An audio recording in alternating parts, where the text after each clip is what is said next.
another inning. La la la la la la la la la la. They tried to slap that look right off my face, but I'm still grinning. And the money ain't run out yet, so I do believe I'm winning. For all the mess I was, am and will be continuing, and the fun is only beginning. La la la la la la la la la la. La la la la la la la la la la. La la la la la la la la la. La la la la la la la la. Hello and welcome to Don't Bury the Lead. We recap WWE SmackDown every Friday night after the bell. My name's John Zindel. This is Dom Scarcella. Dom, go ahead and tell the people a little bit about yourself. Tonight's SmackDown was recorded a week ago and broadcast on tape delay for us.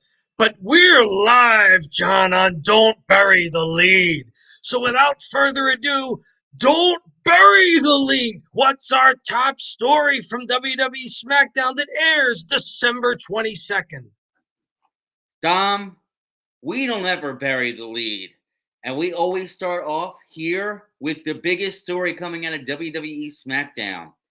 And it is tonight's main event, which we actually get a match for. AJ Styles versus Solo Sikoa. And in a big schmaz where the bloodline comes out. And Randy Orton and LA Knight come in for the save. And then Randy Orton and LA Knight and AJ Styles start fighting each other, which is kind of setting up for the match next week. So the lead is triple threat's going to happen next week between AJ Styles, LA Knight, and Randy Orton for the number one contendership for the Roman Reigns title. And Dom, what do you think about this match and then kind of the schmaz at the end? I like that they're setting it up that Royal Rumble is going to be a big match and that there's more than one person vying for it. Mm-hmm. I think it's fantastic. We saw just a little bit of it last week. AJ Styles return, that he's returning and he's being thrust right into that top echelon of the single stars in the WWE, that he's now going after one of the three guys going after Roman Reigns. WWE, you've said it before, they have trouble creating baby faces. They are awash in baby faces right now. So this is a good way to have three of the top baby faces fight each other for who gets that number one contender spot. And also, create a little animosity from them. Isn't it funny that how, they say there's no honor among thieves, but heels always seem to stick together. Yeah, It's baby faces who have short fuses and very brief and targeted alliances with each other. As soon as they find out that there's a title shot on the line, these guys are bickering at each other. They're ungrateful to the other ones who saved them from the numbers game beatdowns, and they all think they deserve something. They're resentful. It's kind of heelish, but the crowd loves each of these three guys. They finish up in a brawl. Roman Reigns is holding back Jimmy Uso and Solo Sikoa, saying, no, let them fight. Because the baby faces had cleared the ring of the bloodline. And then as they're making their way back up the ramp, Jimmy and Solo want to get back in there and fight. And Roman realizes, no, let them go. Let them beat each other up. Let them inflict the damage on themselves. We don't need any part of this. So, smart move by Roman. The only thing I didn't like is the match wound up being a DQ about 12 minutes into it. AJ and Solo Sikoa were having a pretty good match, and I was curious to see if they would give it a clean finish. Also because Solo Sikoa, he went so long being undefeated, and now he's racking up some L's. Mm-hmm. Now that he's in that position of being the guy that people go through to get to Roman, and of course, people have to go through him to get to Roman. They've got to beat him and get to Roman, because Roman just can't have no opponents, even though it sometimes seems like that's the plan. Not a bad match, not a bad storyline that they're setting up. I don't know. I think there was more wrestling that was more satisfying throughout this show. Yeah.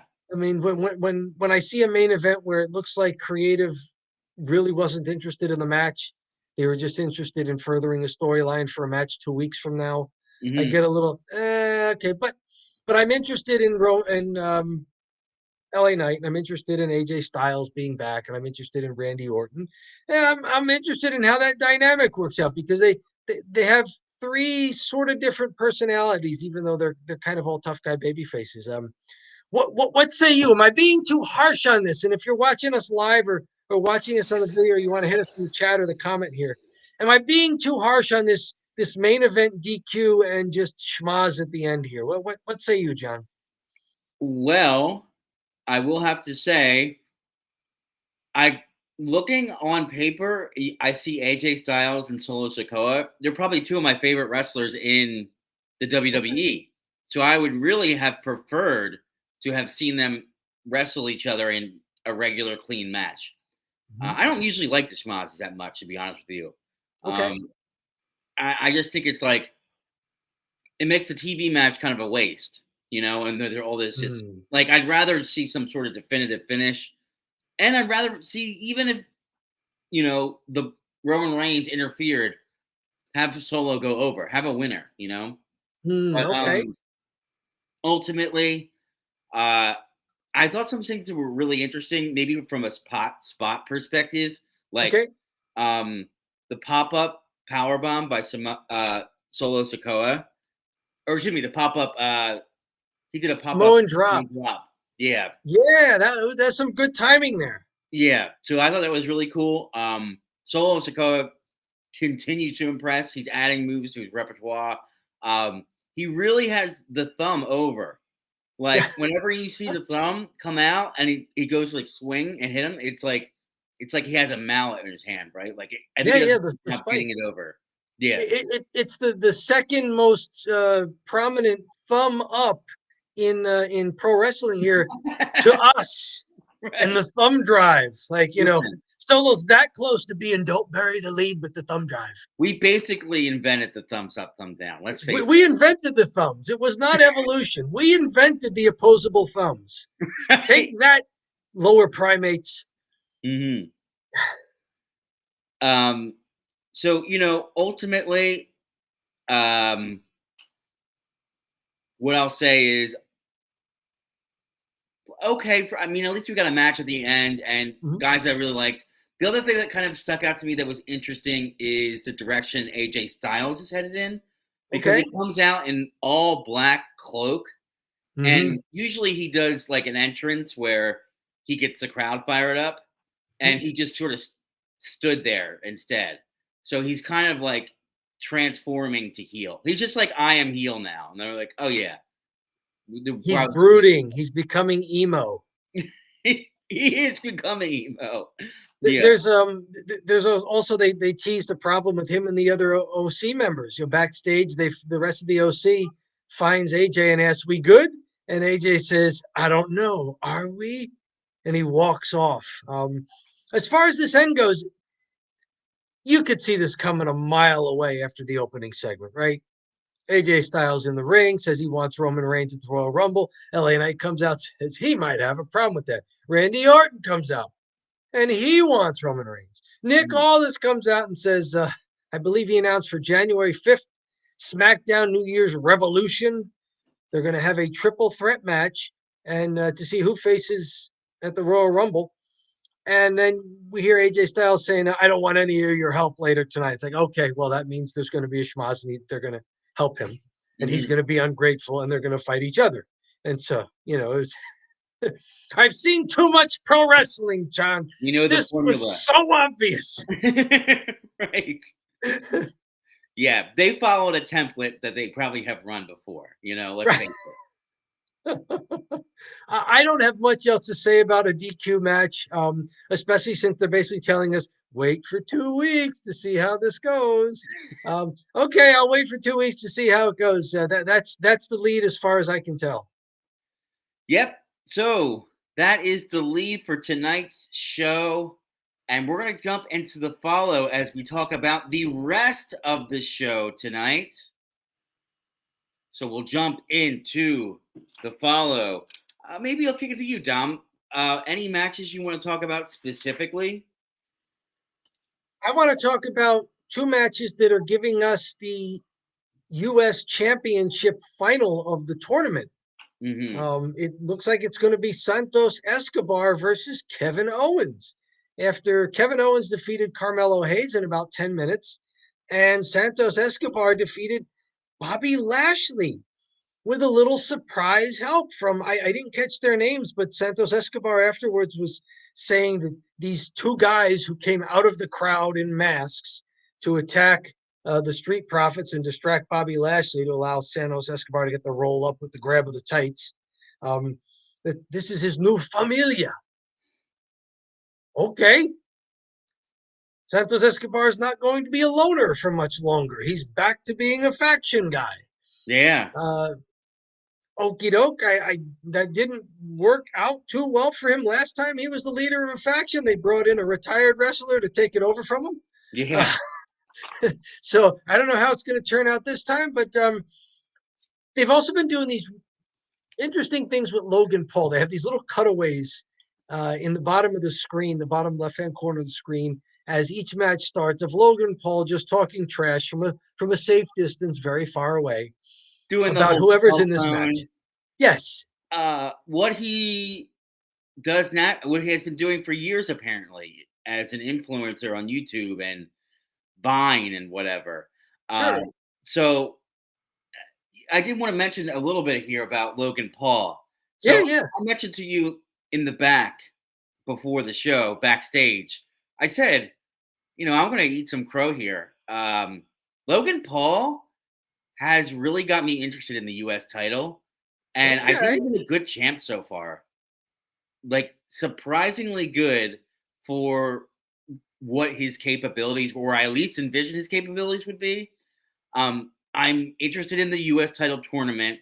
The little vignettes he's been doing on the bottom of the screen are actually pretty interesting. Like Okay. when they do those little videos and they come out. And yeah, he's a jerk when he says things about Kevin Owens, and he's got to wear a t-shirt when he goes to the pool. And like, he looks like a human version of Reddit. Like, it's coming off like, man, this guy is an asshole. So he's very unlikable. And when he's on the mic in live, it's not a good fit. But seeing him in this image, basically when he's being Logan Paul, the influencer YouTube guy, Sure. and Mhm. taping himself and talking, and probably doing 10, 11 shoots, and then pick one, right, that works. Sure. They're getting good stuff from him. He's a troll. Mhm. When, Right. when they just go with it and say, okay, we're going to make you a troll. All these matches, you're going to be trolling in the corner. Mhm. Um, One problem that I foresee, and you tell me if this is a problem. Logan Paul gets the belt. He hasn't had a title defense. Is this a problem? Is this a trend in the WWE where a guy gets a belt and then suddenly we don't see him that often? They were doing it with Roman Reigns, and it was only for Roman Reigns. If they're going to do it with Logan Paul now, it makes me not want guys to win the belt, because now I'm not going to see the guy that often on TV. I'm not going to Yeah. see him wrestle. I don't want LA Knight to win the belt if he's not going to be on TV anymore. If he's just going to show up, once every 2 months to talk and maybe do a premium live event defense.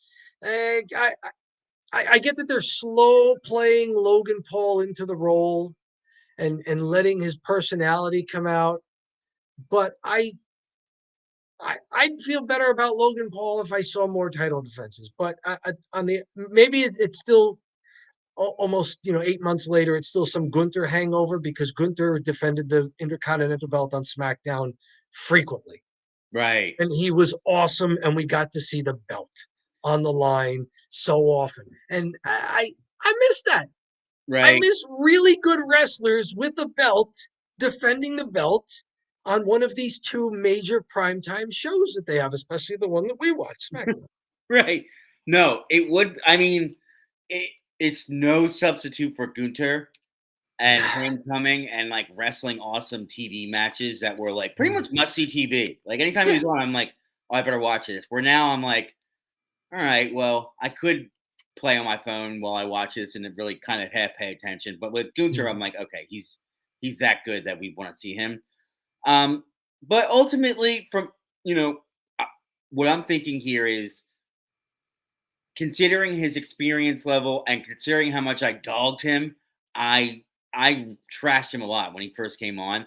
I figured I would kind of set the record straight and say, okay, he's actually performed pretty well as the U.S.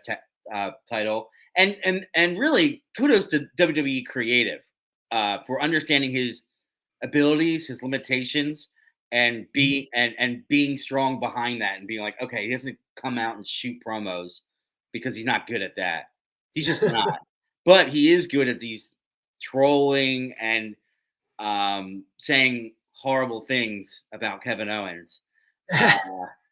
He's good at it. Low hanging fruit. Right. Like a cheap beat, if you will.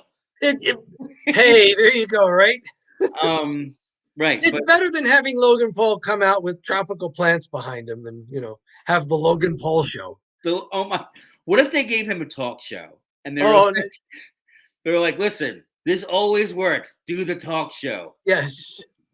He already has his own Impulsive on YouTube, so we're waiting for it's going Paulistic with Logan Paul. Oh my God! So I don't want to bury the matches. They Kevin Owens, Carmelo Hayes goes about 10 minutes before Kevin Owens hits, making Carmelo Hayes look really strong here. Kevin Owens hits a pop-up power bomb, then a top turnbuckle swanton, and then a stunner for the pinfall. It's like he's putting away like Roman Reigns at WrestleMania or something. He's got to hit 3 finishing moves on this poor guy from NXT in order to beat him. A little handshake at the end, but Kevin Owens winning the match, but not burying Carmelo Hayes. Carmelo Hayes, they think he has a good future. I think so too. And Bobby Lashley and Santos Escobar. This one goes about 8 minutes. Santos again wins with the roll up and the grab of the tights after the interference. Anything from these matches that you wanted to highlight and feature here? I don't want to go total storyline with everything on the show because they did give us 5 matches. We got to see some wrestling. Yeah. Carmelo looks pretty good. I think he looks ready to go. Coming up from NXT, sometimes guys don't really seem too ready to go. He seems like they got something with him, and I like the way that they just have him going in and wrestling matches and have him get a tournament win, and now a loss to Owens, but one that kind of makes sense because Owens he's one of the top guys, right? Like mid to top guys. So ultimately, I think this helped both the guys out because you see Owens, he has a good match as he usually does. He's a pretty good worker. And then Carmelo, who we don't know who he is really, they did a nice little vignette last week with them, and we've seen him wrestle 2 matches that have been good. So yeah. And he's got a future. He's being treated better than some of the other NXT call-ups who were part of the draft, like poor Cameron Grimes. Yeah. They called him up to the main roster, and it seems like they don't know what to do with him. He must have pissed somebody off, or he must have just, I don't know what it is, or they just don't. Yeah, they don't know what to do with him, and he's just sitting at catering, as they say, right? Like he shows up. I mean, he's there collecting his paycheck, eating a little grub, wondering if he's going to be involved in a run out or a squash or something. So. Yeah, at some point they're gonna have him playing WWE video games in the back. That's when that's when you're in trouble. That's when it's like, you're about to be unemployed. Poor Madcap Moss. Right. So, I don't have much about each of these matches. Kevin Owens still selling the right arm. I don't know if it's legitimately broken or not. Probably not so bad because he still can get in there and wrestle. And if that's the case, he's an old pro. He knows how to do the ring psychology. He's been doing a good job of selling it. Like he has a weakness. He has a real vulnerability, and that's how he can be beaten. if Mhm. somebody can take advantage of it. But then, of course, the other person tries to take too much advantage of the weakness, and KO finds another way to beat him while they're focusing too much on his right wrist. Mhm. So I like that Kevin Owens does that kind of stuff. Carmelo Hayes does that axe kick. His finishing move is the axe kick off the top rope that he calls the nothing but neck. But he also can hit the axe kick from the canvas as he did to Kevin Owens for a 2 count early in this. Some mat wrestling early, which I didn't know that Kevin Owens had in him. Yeah, that's a great. Again, it's every time I write mat wrestling early, it's mat wrestling early. I like this crowd dead. Right. Um, I don't fit in, John. I don't fit in. Sorry. they I were like wrestling. I don't fit in. they were a little awkward with the wrestling. Like I'm glad that they tried to do it, but Uh-huh.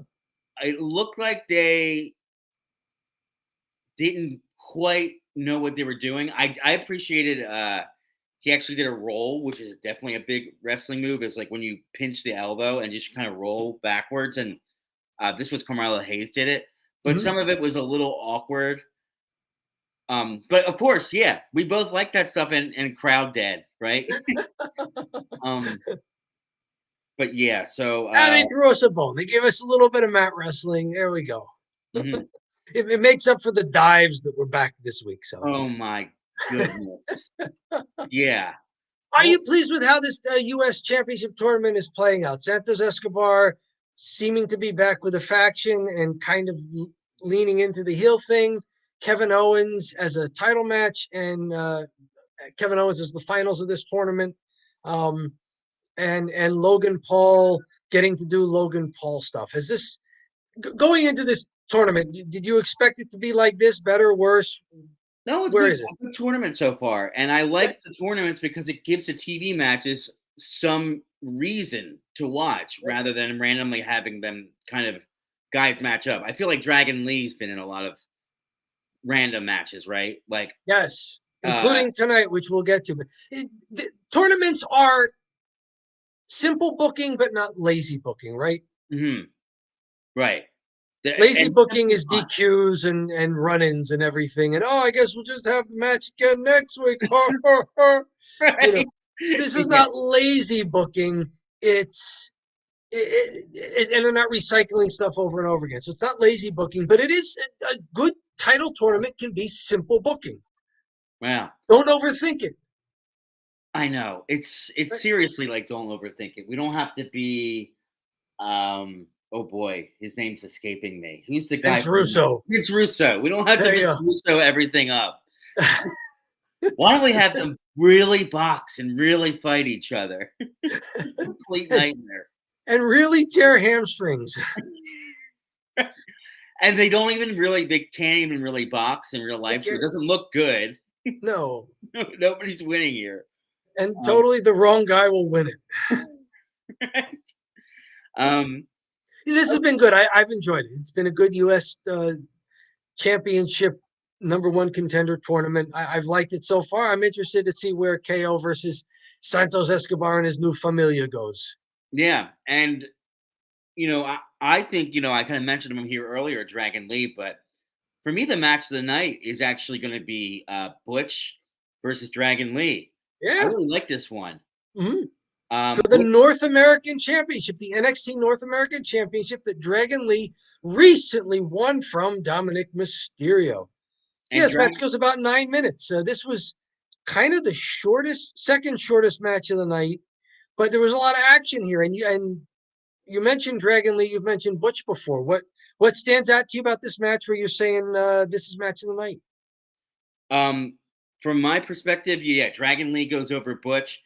It was just a good, match, clean finish, and Mhm. I really like a couple things here. Yeah. So we got a "This is awesome" chant, and the crowd was pretty dead all show. And I don't know if it was something with the sound was off, or because it was Mhm. taped and then is edited weird, but the crowd was just a bit off the whole time. Mhm. But we got a "This is awesome" chant, which Did. is always a good sign. Mhm. Um, the joint manipulation, I say it every time I see a Butch match, but every time it freaks me out. We had a match where someone did a drop kick onto someone's head, like that had a box in their head, and I didn't even blink. But then the joint manipulation, I'm like, oh my god, that looks horrible. So the joint manipulation gets me. Uh, Butch did a double underhook power bomb that looked awesome on Yes. Dragon Lee, and a snap German suplex on Dragon Lee. So all of Butch's offensive moves really looked good, and that's kudos to Dragon Lee too, being as athletic as he is. Is it also the size factor? Because Butch is always in there as like a David versus Goliath. Yeah. But in a match like this, it's two evenly sized guys, and maybe they're each doing things that you don't see a lot from them. Hmm. You mentioned the joint manipulation. At one time, they teased Dragon Lee had a dislocated finger and he was popping it back in. So, hey, sell it if you want. Yeah, Butch with that double underhook sit out powerbomb. I wonder how many wrestlers he can actually do that to. Right. So you don't see this kind of offense from Butch because he's always the smaller guy. That's why he's got to do the joint manipulation because he can't overpower guys, but he's the little guy and he can grab your finger and twist it. Yeah, and with Butch, he's a smaller, shorter guy, but he's a tank. And in Yes. addition to him being a tank, he doesn't wrestle like all the other little guys that fly all over the place. Like he doesn't necessarily do all that. He's got a solid combo of like not necessarily doing the high divey high spot stuff. Like he can actually wrestle. On So the announce table, they called it British strong style, yeah, which I maybe think is code for he does not fly all over the place. Like go. just pick a different country and say strong style. It's like, oh no, this guy does Japanese strong style. Oh, you might expect him to fly around, but he does Mexican strong style. Right. Now it's British strong style. I'm just with Canadian strong style. Like I'm just waiting for strong style every now and then. Long style, yeah. What is that? You just wrestle, but you don't necessarily do the high spots. Yeah. You don't do the acrobatics. You don't do the gymnastics. Yeah. So Oh, yes, British strong style. I did like this. We did get the "This is awesome" after a flurry of moves and counters, and then Dragon Lee hitting the sit out power bomb for a 2 count on Butch, and that's when I started to hear "This is awesome" chants. Eventually, this match ends with Lee countering Butch's bitter end slam attempt, which is sort of a pump handle version, mhm. into a destroyer, but not a Canadian destroyer because Dragon Lee is, I think, from Mexico. He's a luchador. Um, and then another strike, which I blinked and don't know what they called it. But there was one more high impact move for the pinfall. A lot of action in a 9-minute match. Little bit of stuff on the outside. You were mentioning Butch doing the snap suplexes. He did one where he suplexed Lee onto the ring apron, which I think we saw a few people do. Where if you're on the outside, instead of dropping the guy all the way to the floor, you drop him like interrupted onto the ring apron while you're hitting your feet on the floor, so you don't have to go down and take a back bump, and the other Yeah. guy still gets the punishment. And Dragon Lee hit a Hurricane Rana on Butch off the apron all the way to the floor. That, my goodness, Mhm. that's a bump. Yes. That's a bump. I know the athleticism to pull off the move and the acrobatics, but my goodness, Butch, that's a bump. Yeah. Wow. So yes, entertaining stuff. Dragon Lee is the NXT North American champion. Do you like this? Do you like him having the belt off of Dominic Mysterio, who we don't see as much? He's more of a Raw guy. Do you like maybe having another belt here on SmackDown? Do you like Dragon Lee? Are you impressed with him? Well, I'll tell you what. As far as I don't like too many belts, but Hey, the way that the WWE is set up currently, there's no US title. The Intercontinental belt title is on Raw mhm. exclusively for just to torture us. And Roman never defends his title, and Seth like there's no title on SmackDown, so they kind of need to defend that thing on because there is no other title. Right. So typically, I'm a big advocate of keeping as little titles as possible, but and typically an NXT title I wouldn't care about, but there isn't anything else, you know. Yep. How about So you? this was fun to have a time. I'm in the same camp as you are. It was fun to see a title belt. I don't want to see the NXT North American Championship defended regularly on SmackDown because that kind of buries NXT. Hmm. Like defended on NXT, that's what it's there for. It's for the developmental wrestlers to learn how to carry themselves in title situations, how to carry themselves with belts, how to vie for a belt, how to get yourself into that contention and what it's like. As in every now and then, yeah, maybe it'll be fun. But it's the end of the year. It's a weird time of year for booking. Everything is either New Year's Revolution or Royal Rumble at this point. So maybe early in 2024, we get to see the occasional title defense on Raw from either the U.S. champ, if it's still Logan Paul, or from, at least we get to see Roman more often. Maybe he's in a tag match. Maybe he's in something. I don't know. I don't know what the future holds, but yeah, for the occasional, I don't mind seeing a belt, especially if it's defended well and Dragon Lee looked good. They weren't burying him with the main roster guy. Like they let him have a good match with Butch and Dragon Lee went over. Yeah, and I think that's fine. Like if there's a good match and you pick a winner, and those two are probably around the same level as far as like where they're at. I think Mhm. that I'd love to see Butch get more time. I always say that, and he makes the most Yep. of his time whenever he's in there. So I give him the match of the night. And Dragon Lee, maybe I'm not. Let's let him cook a little bit here. Yep. I think maybe there's something there. Uh, I'm not necessarily like I see a lot of luchador stuff on AEW that's Okay. really good. All right. So yeah, like they've got some guys that are excellent. So it's tough to kind of compare Dragon Lee with these other guys. Um, but That's a good point. That maybe WWE they maybe they're not doing too much luchador stuff because they don't want to seem like AEW light with this style. yeah, it's Other people in the live stream, or if you're watching this on recording later in the comments, chat or comments, do you watch other wrestling promotions? How does WWE's version of luchadors with either Dragon Lee or Rey Mysterio, Dominic Mysterio, how does their presentation of this kind of Mexican high flying style compare to maybe things like AEW? If you watch AEW, if you watch Impact and they have luchador presentation, NWA, if you watch New Japan, if you watch AAA out of Mexico, tell us how WWE's product compares to theirs as far as presenting the luchador style. yep.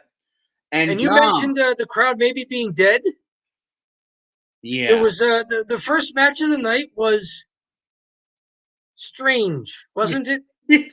first, I'm interested to hear what you have to say. So, first match of the night is a 4-on-4 women's match. Yep. Damage Control versus Bianca Belair, Shotzi, Zelina Vega, and Mishin. Yep. Um, Even at the end, Corey Graves, when there's the winners, Bianca Belair, Shotzi, Zelina Vega, and Mishin win the match. Mm-hmm. Corey Graves doesn't even know who the fourth person is. Like he stumbles on the line and he's like, "Oh, I didn't see her. It's Zelina Vega." So the announcers were like, "Eh." I don't want to say like they were burying it, but what did you think of this match? I didn't see her was really the dominant theme of this match. This is they initially called it an 8-woman tag match. There were no tags. Yeah, It's just a holiday havoc, 4-on-4, everything goes, everything's legal match. Bianca and Io Sky square from the ring and then disappear after Bailey breaks up a pinfall. And then Bailey and Shotzi square off. And I write down, where is everyone else? What's going on? You don't even see them on the ring apron. Like, where's everyone else? And then we go to commercial. And we come back and you hinted at this before. Shotzi hits a missile drop kick off the top turnbuckle onto Io Sky, who has her head in a gift box because she was smashed over the head with a gift box because holiday havoc. And she's up on Bianca Belair's shoulder. Shotzi missile drop kicks, get the 2 count, but a breakup from Asuka. And then outside, talking about NXT people that they don't seem to know what to do with. Isla Dawn and Alba Fire appear from two very large gift boxes to attack Asuka and Kairi Sane.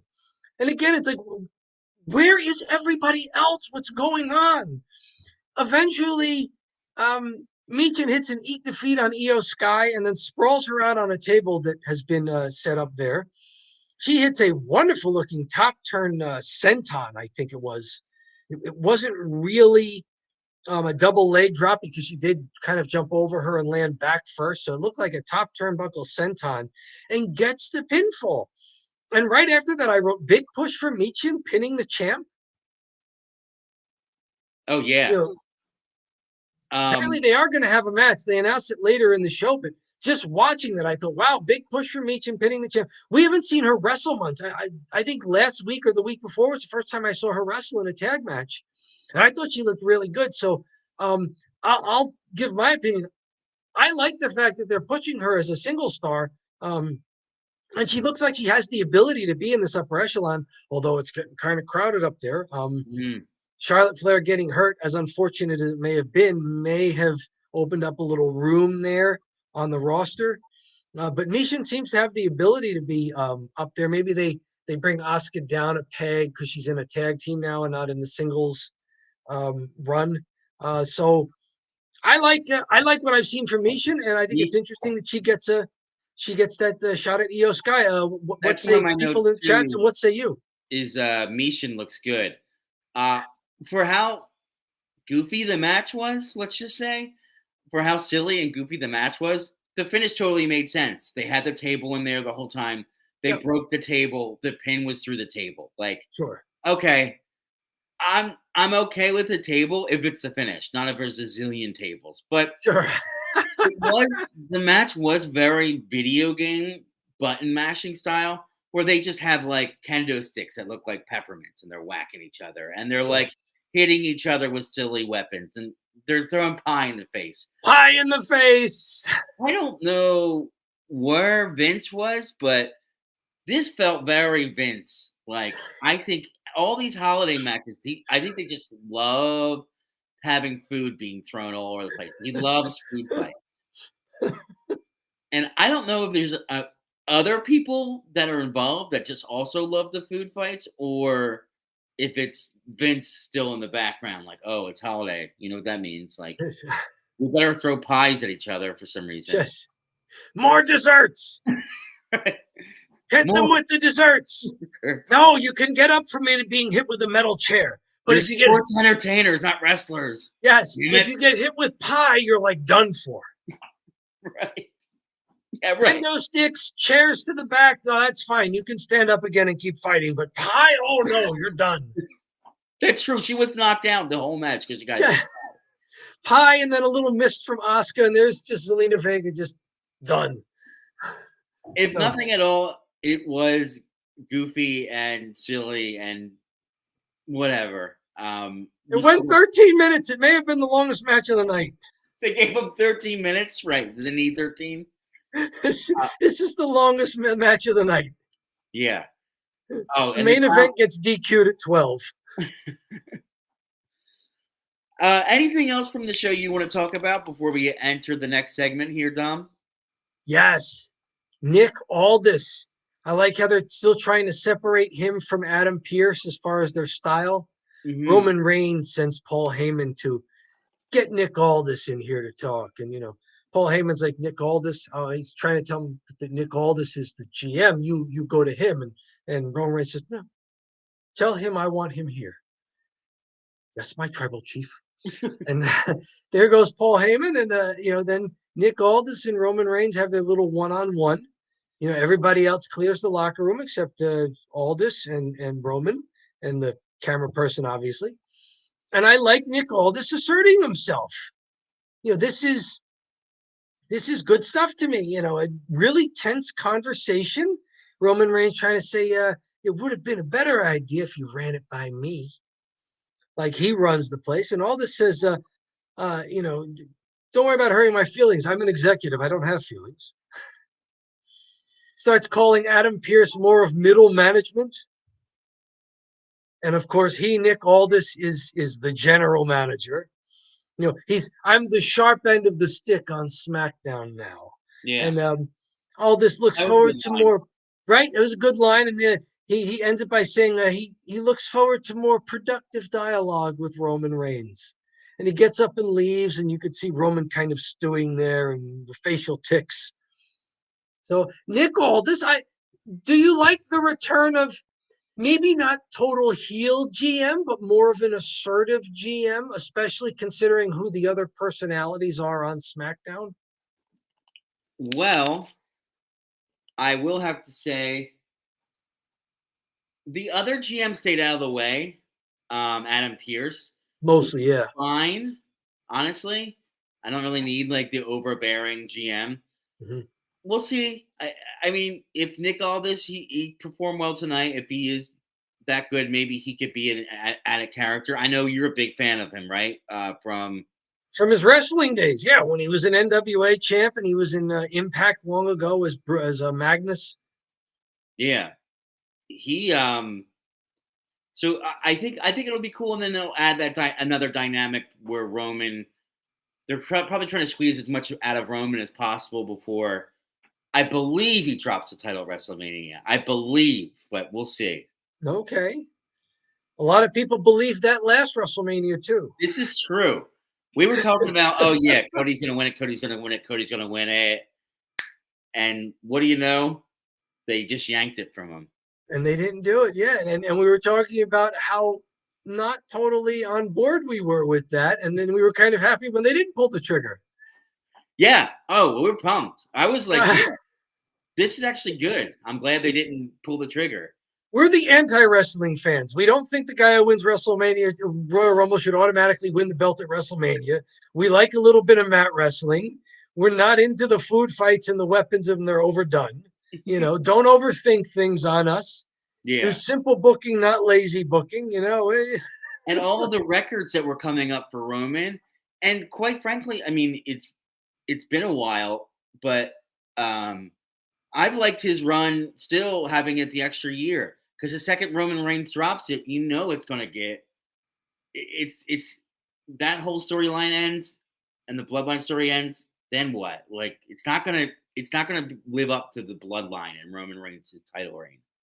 It'll be a tall order, but I like where you're going with it because Roman Reigns' title reign has been so long, especially going through last WrestleMania and not just having Roman set up Cody right away, that at this point when Roman drops the belt, it's not a new chapter.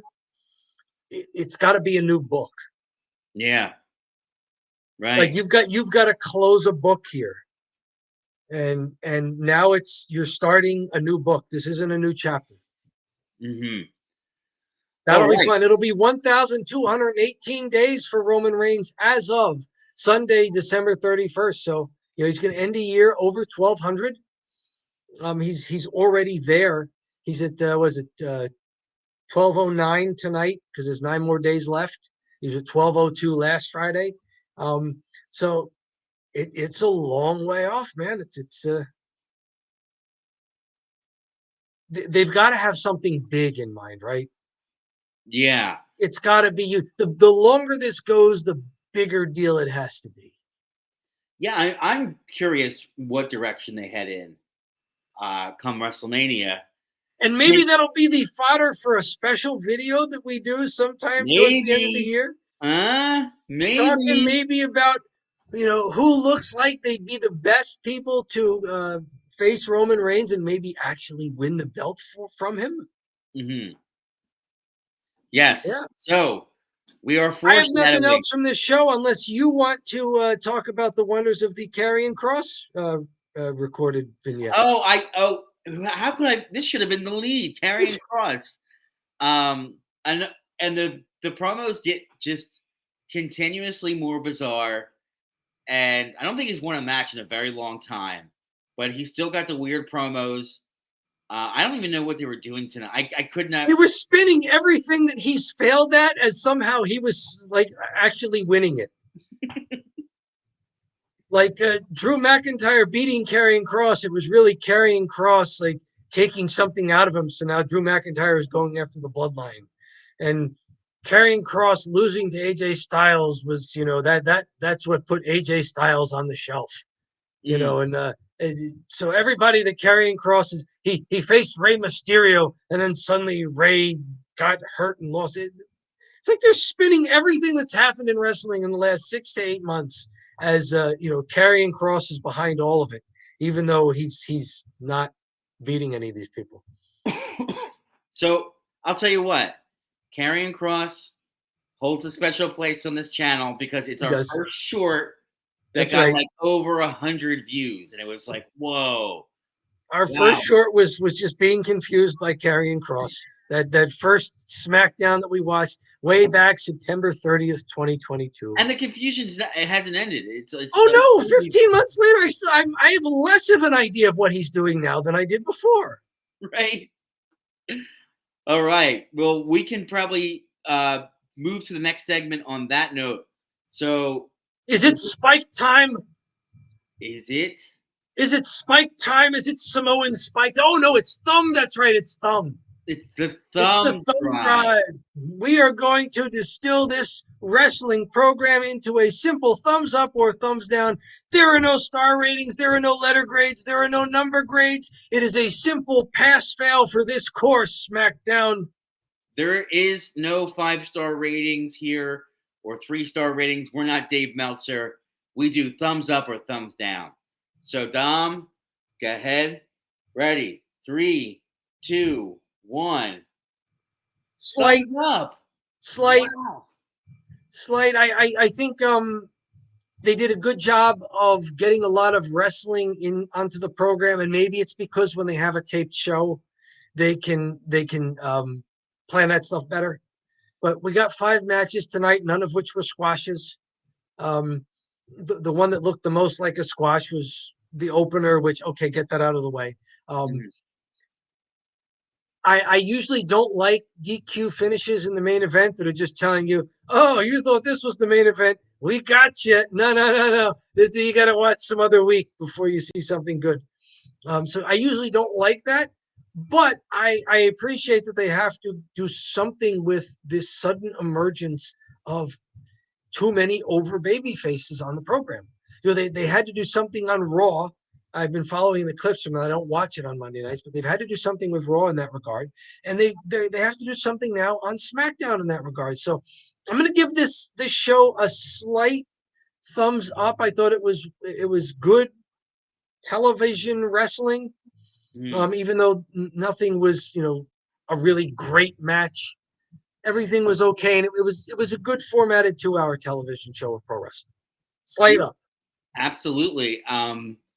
From my perspective, I can't even believe I'm saying it. I'm eating the crow.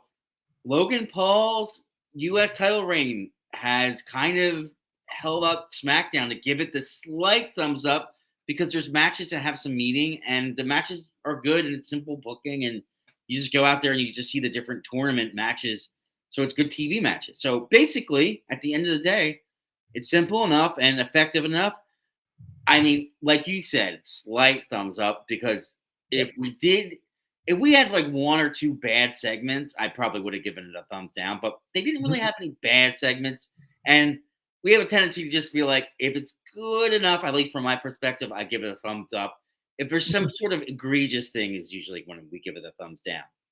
Yeah, we trend thumbs up because we're wrestling fans and we're not trying to be smarts. Right. Yeah, we understand what happens here. I've been a pro wrestling commentator. You've been an indie pro wrestler. We understand it, but we're not trying to be, so smartsy about it, and we're not trying to compare it to, the Monday Night Wars or something in the 80s or the Attitude Era or anything else that we may have liked. We're watching the show for what it is, and we're inclined to enjoy the wrestling product. You didn't ask me to do this because you thought we both hate pro wrestling. What if I was like, yo, the wrestling's so bad, let's do a show on how bad it is. You know how we each hate watching pro wrestling? You want to watch pro wrestling every single week and then talk about it for people? It's like, no, we're wrestling fans. So we tend thumbs up. They have to work for a thumbs down. And they've done that occasionally. Yeah. Like they have earned their thumbs down sometimes. But I mean, tonight was kind of a middle of the road show, and for us, middle of the road is okay. We'll teeter, thumbs up. Yeah. Anytime you're like, okay, I want to turn this off. Um, all right. So that's the thumb drive. Um, 2 thumbs up from me and Dom, barely, but they got there. Barely, but it's And there. Is it? Oh, it's winter time, but it's still so hot in here. right, it It is it hot. I feel the heat, It's and I heating feel up. I feel the heat, and I feel the cheapness. Is it cheap in here, or is it just me? Yeah, this shirt was free. So yeah, this is cheap. Um, let me tell you something. We are talking cheap heat in this segment. We talk about trending topics in the pro wrestling world. We talk about WWE, AEW, NWA, movies, NFL, whatever is associated with wrestling and certain things that are Mhm. happening. We make short videos out of them. Done pretty well, I'd have to say, for the channel because the trending topics, YouTube loves that stuff. So we're going to be talking Good. about some trending topics here, and I'll have Dom share his screen.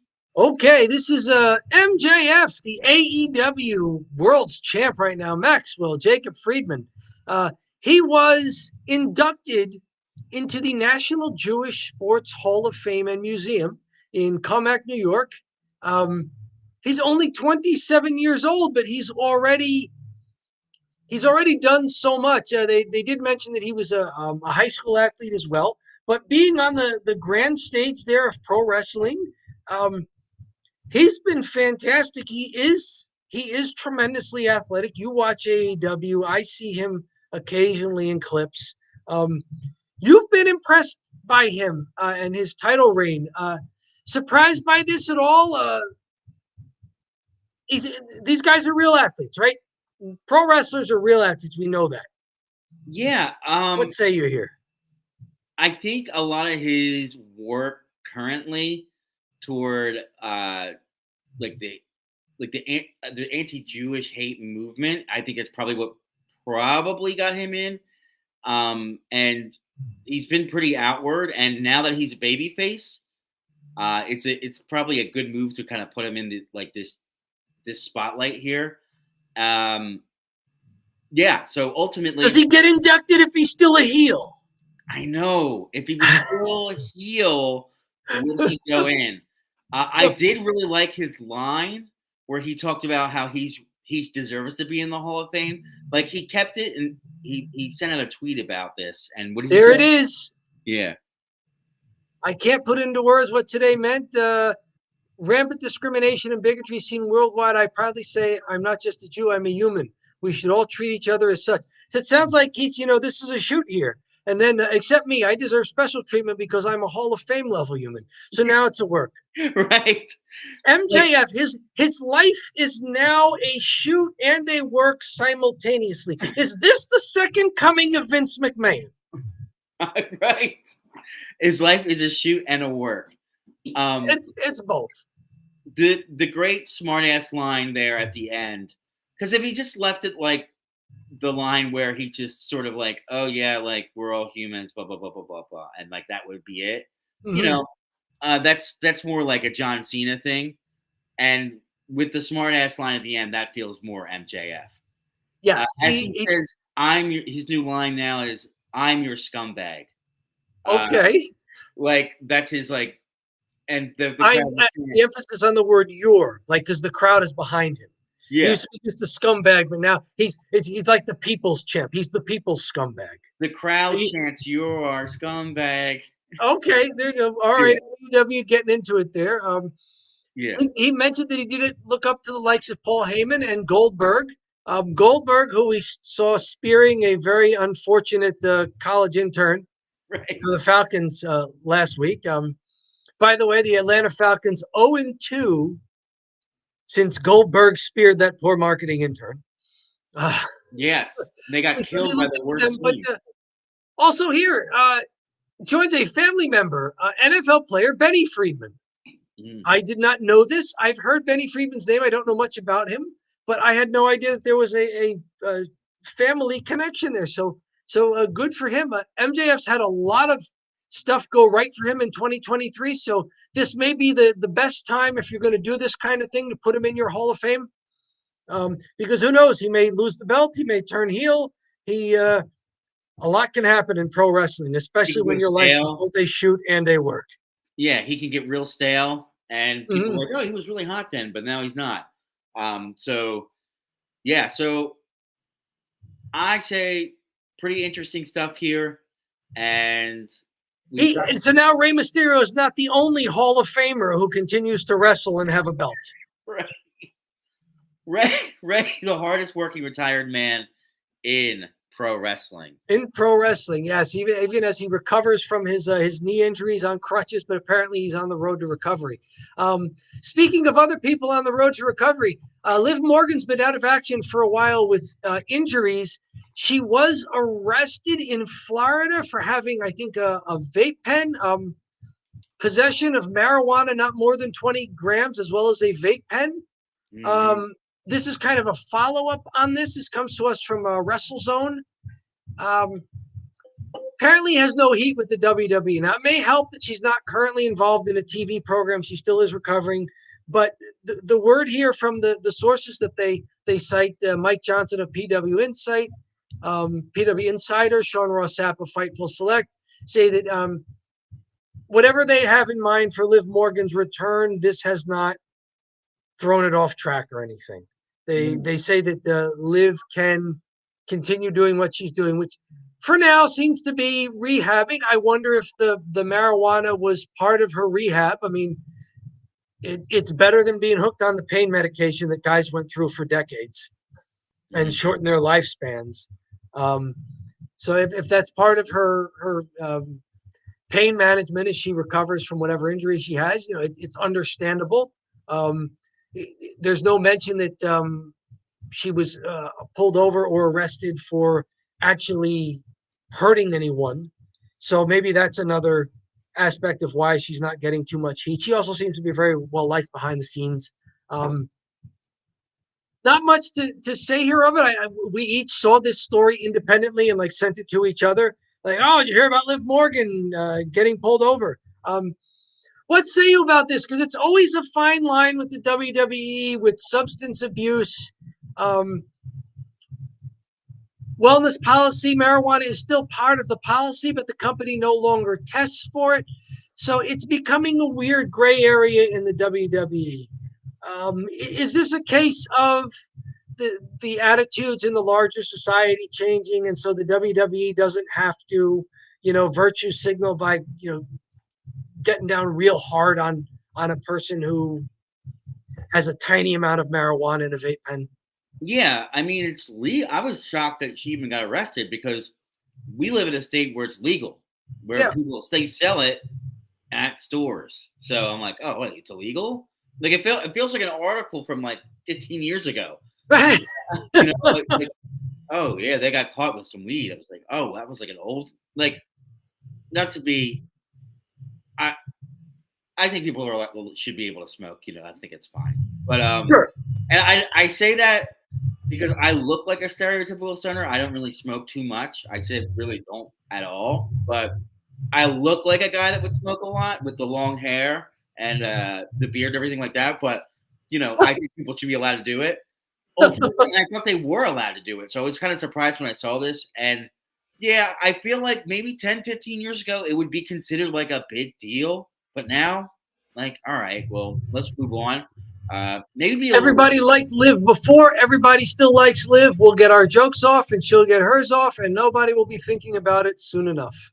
right. And I'll tell you what. That's a very 2023 attitude, isn't it? Like you're saying, even a year or two ago, you'd be like, "Oh, the WWE really? This is the WWE's response?" Woo. Right. Speaking of injuries, it's the 1-year anniversary of the flop dollar that you can see there. We were wondering at the time what would make him think he could do that. Apparently, it's the fact that he's done it before. AJ Francis, former NFL player, former top dollar in the WWE, released recently in the Cuts in the Fall. On the anniversary of this, says the botch saved my life. I made that dive a dozen times before. Legs felt off, but I didn't think about it. After I failed and went to the doc and found out I had type 2 diabetes. My blood sugar was 626. I imagine that's a very high number. I almost lost my life and was about to lose both feet. The botch saved my life. So this story has a happy ending. I don't know, man. AJ Francis really looking on the bright side of everything, but he has reason to. I mean, we don't. Again, we think of all the medical tests and checkups these guys go through, but sometimes it's not enough. I mean, they check these guys for muscle pulls, breaks, sprains, concussions. They're not really testing guys backstage every show for type 2 diabetes. Yeah, right. So something weird has to happen for this to be like, oh, maybe there's something really wrong with me. And the flop dollar there is it. I'm letting it just play over and over on a loop, a 5-second loop here, just because it never gets old to me. Right. No, keep it going. And let me tell you, Dom, we kind of bashed Top Dollar a lot while he was in the WWE. Mm-hmm. But in all fairness, it's pretty cool that he's able to see like a positive for this botch. It's just a botch. It's just pro wrestling, like it happens, right? Mm-hmm. And in addition to that, it's cool that they actually found something. He's found a positive spin. And even if you look at the guy himself, he played in the NFL and he was in the WWE. Like those are two amazing things to accomplish. So Yes. even though he wasn't the greatest worker on the planet and was hidden away mostly for his tenure, he still got to do it. Like I would have loved to do either of those things. So still a pretty cool thing to hang your hat on. This is a real professional athlete, and frankly, I wouldn't be able to get over that top rope either. Right. It's not as easy as it looks. So probably not he'll have to live with that one for a while. But hey, the cool positive spin. So kudos to Top Dollar. We've talked Bloodline here. Kevin Sullivan, old WCW booker and creative, as far as, and in addition to being a wrestler, reveals what the Bloodline, the Four Horsemen, and the NWO early on had in common and what made them successful.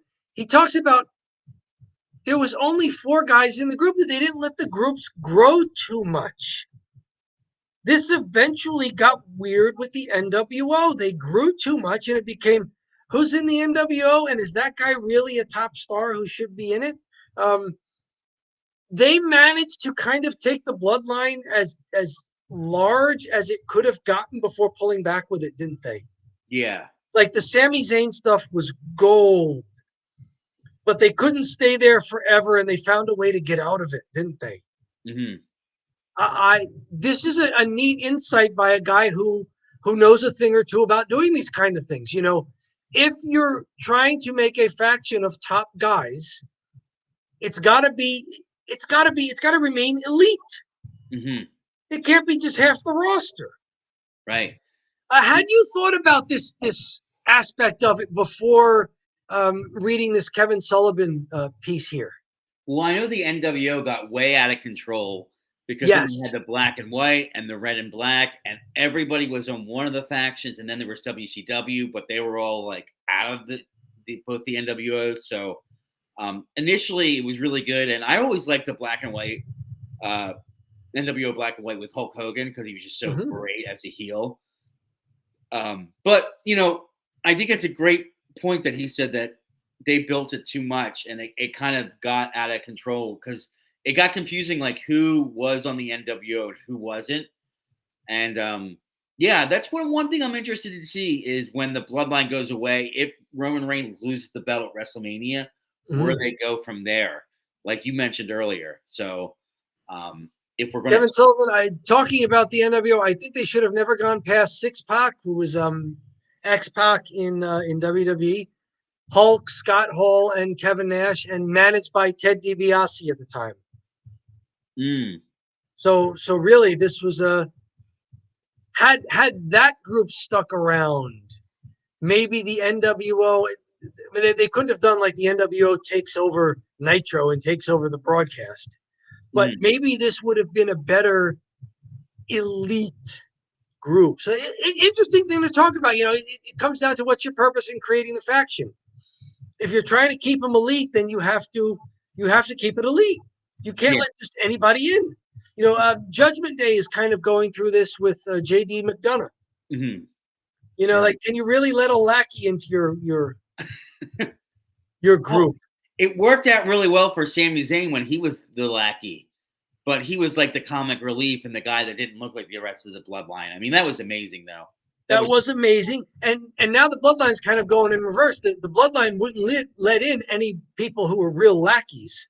So mm, now that they need the lackey angle, they've got to like take Jimmy Uso and make him sometimes almost a comedy wrestler, and take Solo Sikoa, and every now and then he just gets beat, or can't make it out of a match without a DQ. So they almost have to find ways to make the guys vulnerable, mhm.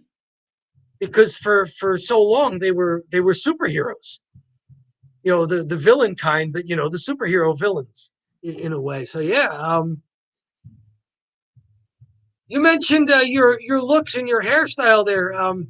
This is a wonderful story. Rhea Ripley and Dominic Mysterio flew down to Perth, Australia, to promote Elimination Chamber coming up in February, in Optus Stadium in Perth, Australia. And this was kind of they were almost very happy to be there. They weren't, in heel persona.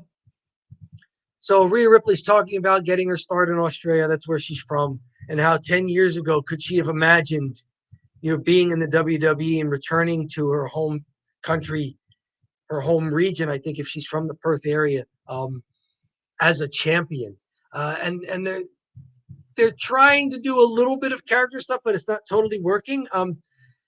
For some reason, Dominic Mysterio, twice his mullet becomes the topic of discussion. He even does a callback to it as they end the show. They're talking about some other wrestler he's never heard of. I say, does he even have a mullet? It's to be fair, the mullet, the most clutch of all the hairstyles, right? Oh, for especially for Dirty Dom, like to make that transformation when he was just that little boy haircut, or Mm-hmm. like when he had just a normal guy haircut and like the normal guy look. The second he got the dirty mullet and all like the tattoos, like it fits the personality perfectly. Now we say that mullets are a business in the front, party in the back. If we're going to do pro wrestling, it's work in the front, shoot in the back, right?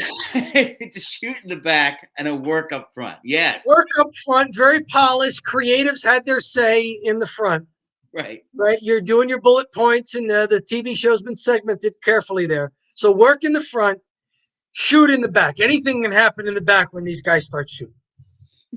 So he's got work in the front, shoot in the back. You're well kept coiffed there. Would you consider yourself to have a mullet, or is the hair in the front too long for that? No, I don't do the mullet. Okay. I don't do it's pretty much just long on long on long on long. So Okay. the mullet is a bit more in now, but I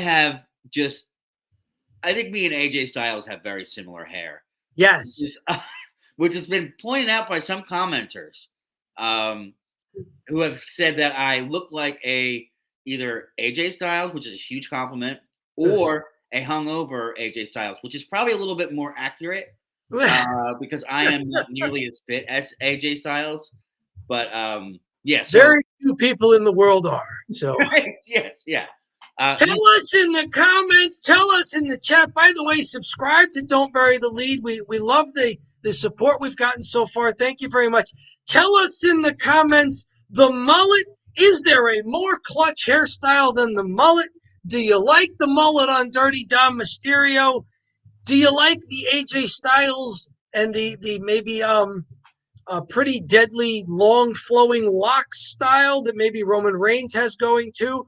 Or do you like the classic mullet that they were saying The Undertaker has and now Dominic Mysterio has as well? Tell us about your favorite wrestling hairstyles. It's the 80s. It's the Midnight Express. It's Beautiful Bobby and Sweet Stan. Has there been a better mullet than Bobby Eaton? Ooh, Bobby Eaton. That's a great one. Right? Let's get Jim Cornette in here. Has there been a better mullet than classic Bobby Eaton? Right? Man. So Dom Mysterio might be on his way.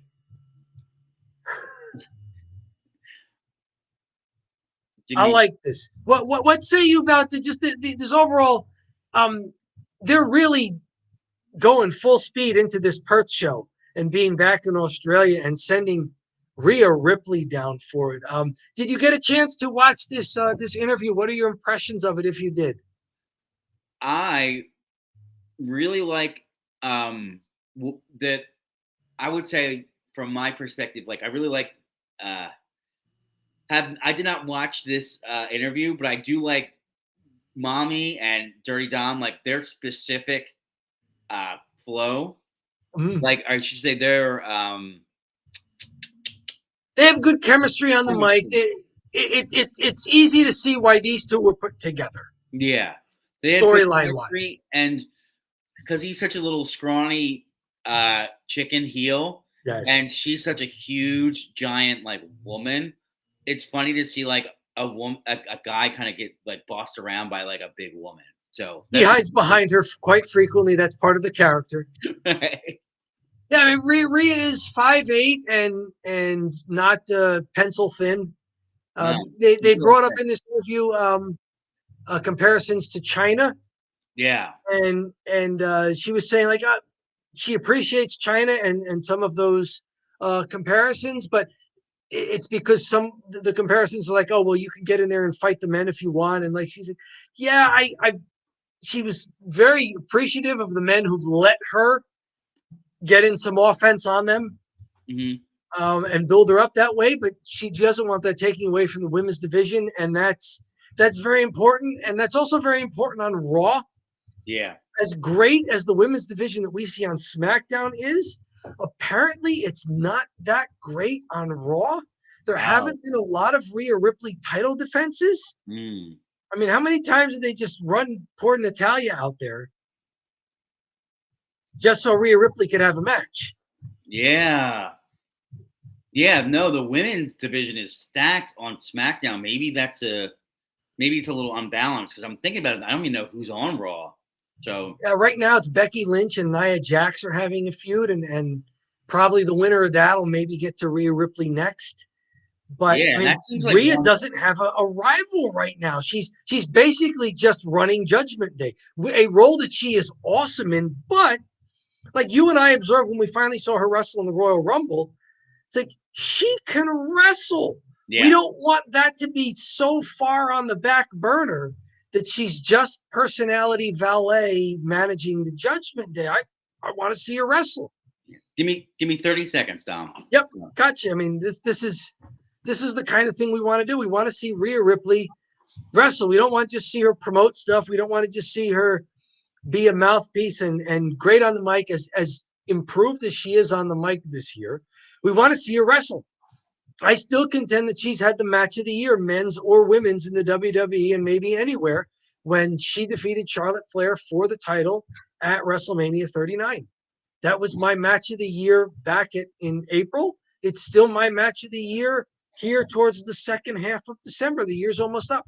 I still think Rhea Ripley has put on the best in-ring performance we've had.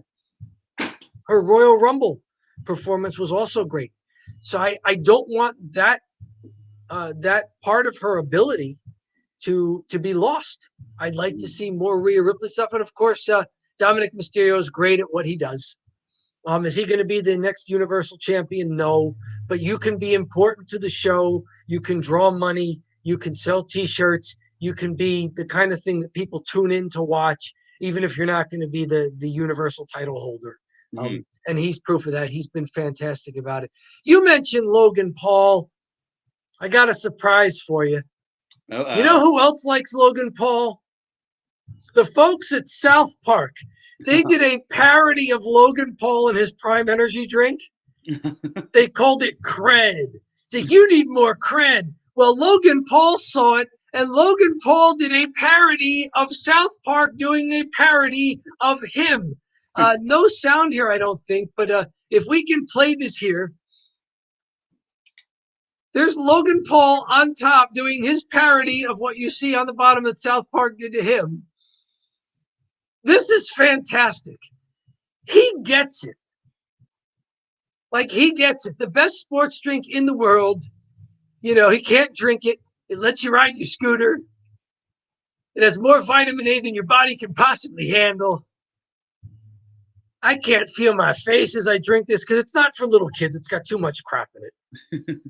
You know, and South Park was basically spoofing that these energy drinks, like, because of the bright colors and the flavors and because it's all over YouTube where kids are all over, the kids are glomming onto these energy drinks. And it may be not so good for a much smaller body there. And Logan Paul's kind of leaning into it here. This is his domain. Trolling Logan Paul. Logan Paul will troll you back, won't he? Yeah. Again, the guy's very unlikable and doing stuff like this. You know. But he does this, and I like him now. Bro, yeah. It is, yeah, he is embracing it, Yes. you know, and which you kind of have to do, especially when you run the gamuts that he runs. Mm-hmm. Yeah, he's definitely not John Cena. No. He's not like doing the Make-A-Wish and being a good person. He's just kind of admitting that, you know, one person, I think he almost kind of reminds me of like a Kim Kardashian type, where like he just will do anything to be in the spotlight regardless. So yeah.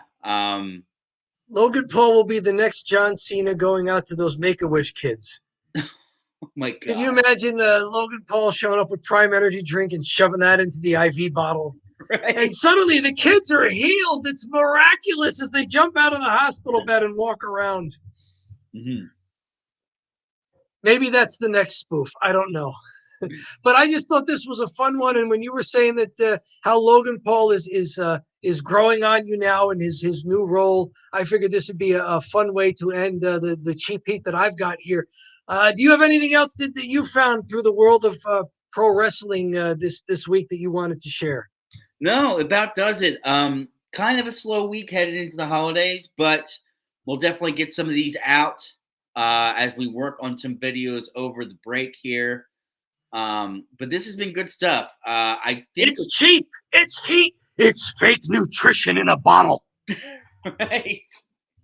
It's fake nutrition in a bottle, and we're gonna hit the last segment here, what we call the Italian goodbye. Now, typically, what happens is me and Dom start to end the show, and we just start talking and talking and talking. So, you know, you'll be seeing family this year.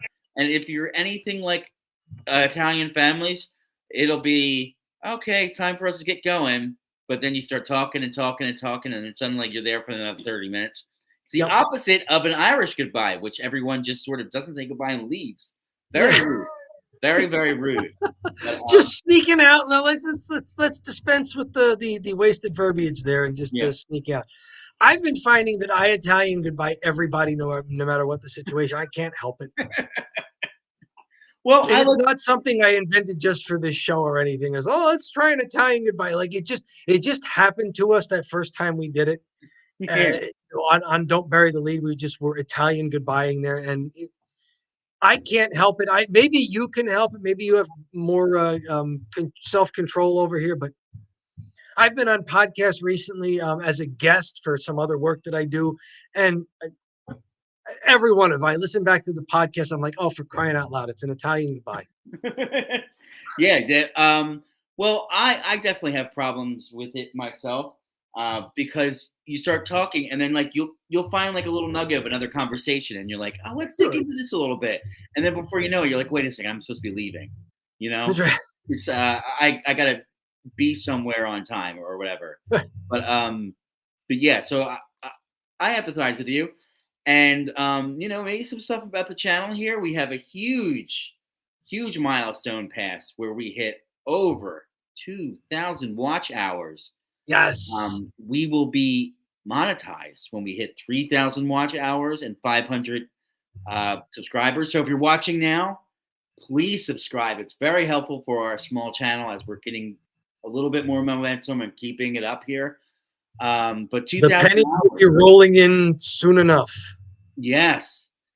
What are you saying from the subscribers and the views? I see right now 380 subscribers listed on the front page of our channel. Yeah.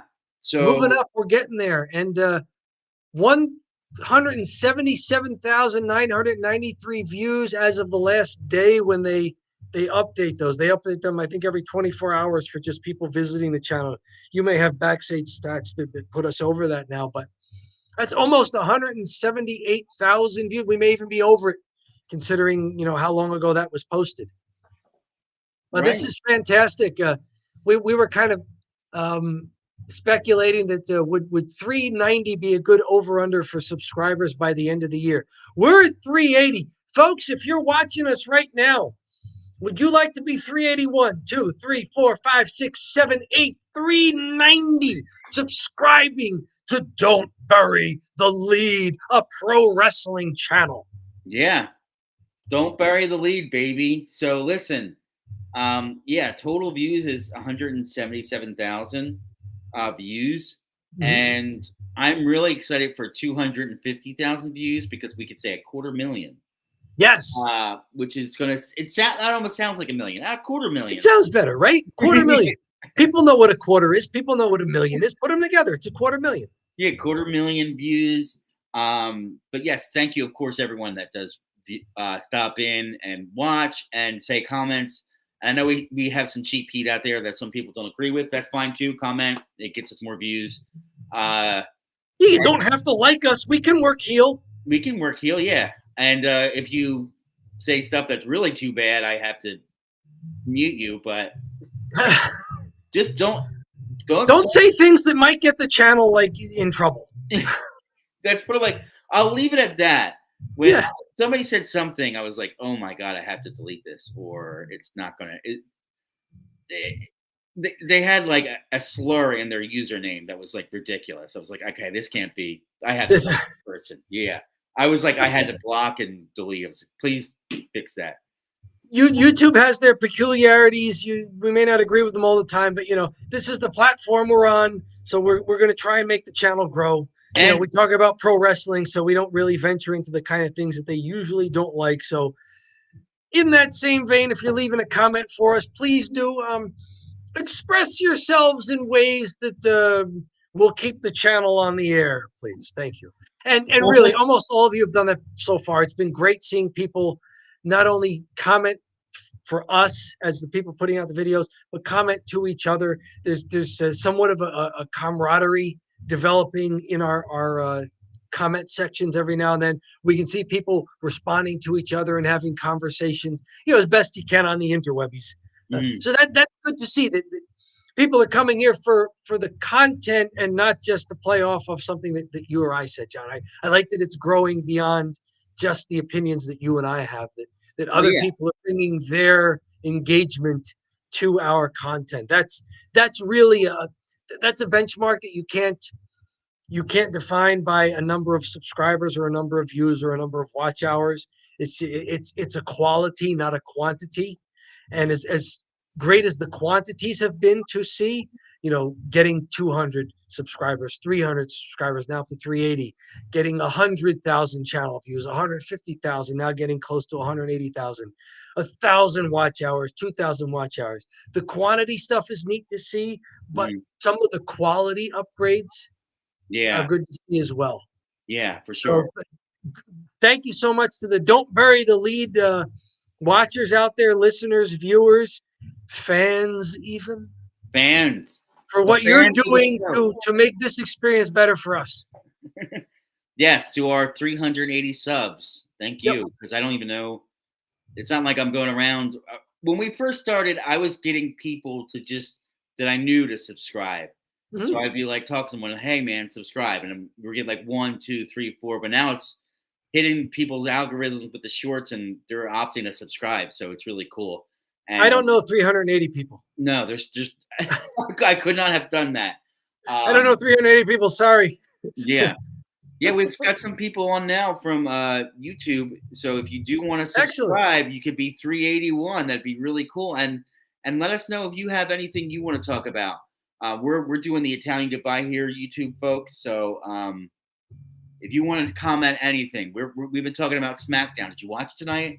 You like what it's been doing lately? Let us Mhm. know. Do you like the triple threat they're setting up between Randy Orton, LA Knight, and AJ Styles? Because suddenly there's a baby face upper echelon Mhm, on SmackDown again. You mhm. know, do you like how the U.S. Championship tournament has gone to determine a number one contender? Do you like Logan Paul and his new trolling role with just those little video insets there as other people try to have a match and he's just punking them? Right. And do you like anything else from the world of pro wrestling that we talked about tonight, or something you'd like to hear us comment on in the future?